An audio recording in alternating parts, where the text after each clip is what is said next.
David, I have to tell you, isn't it amazing? First of all, isn't it amazing how things have changed since we met? How long ago did we meet? A year and a half ago? 2 years ago? Probably 2 years. 2 years ago, and I remember standing in the hallway of Fox. I think it may have been the first or second time that I met you, and I said, David, something's happening, and I don't even know, and I didn't know as much about history as I do now. And I asked you, and I said, help out. I said, I think that faith is supposed to come together, and we need, and you said, it's Black Robe Regiment. And ever since then, you have been a dear friend and trusted advisor.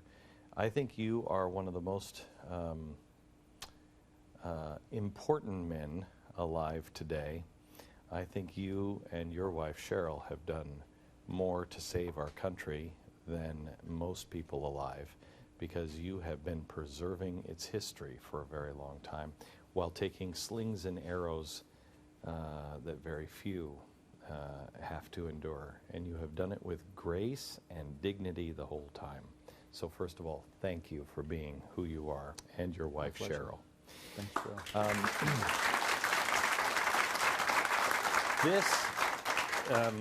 This document, quite honestly, bores the snot out of me. It is something that you're like, I don't really have any desire to read it. I don't really know. I don't know. I get kind of generally, I get it, this and that. Most people, I think, are like that. Yeah. So make it interesting, please. Well, first off, you got to understand what it's good for, because it's like when you have a car. We all love using our cars, love going places with it, but you really need an owner's manual, because there's stuff that comes up that you really need to know how to fix. So we're so used to. I'm that guy that doesn't. Come on, women you can't answer. Who reads their owner's manual for their car? Yeah, only the women. Look at that. Only the women. Okay, I mean, I don't read it. I But when you need it, it's got to be there. Yeah. And that's what this is as long as it's going down the road smooth and we're not having a constitutional crisis and government's doing what it's supposed to, fine. Who needs to read it?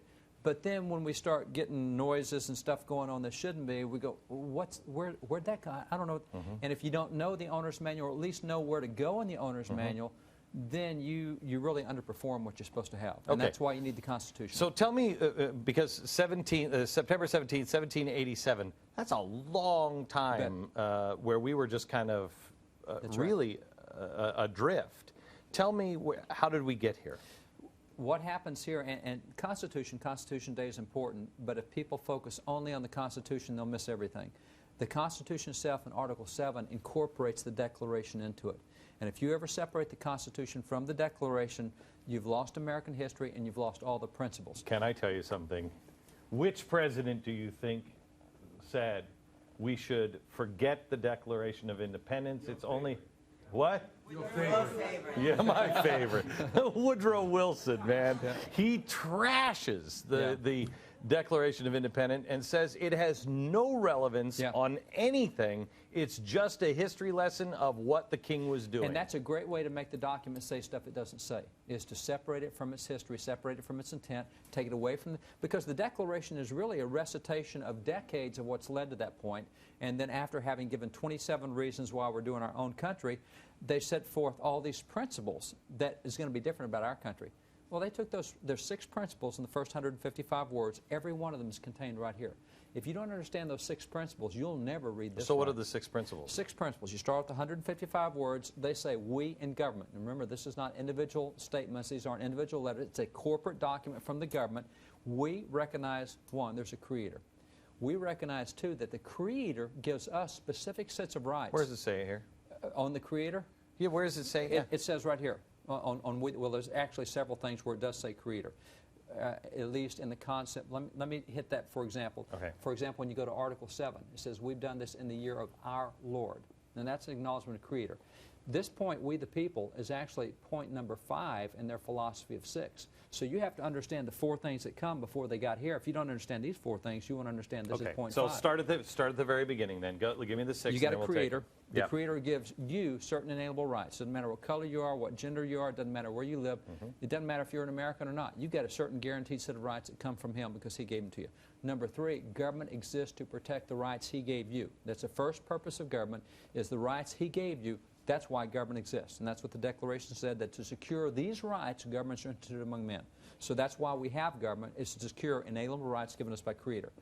4th is there is a moral law. And that moral law they call the laws of nature and of nature's God.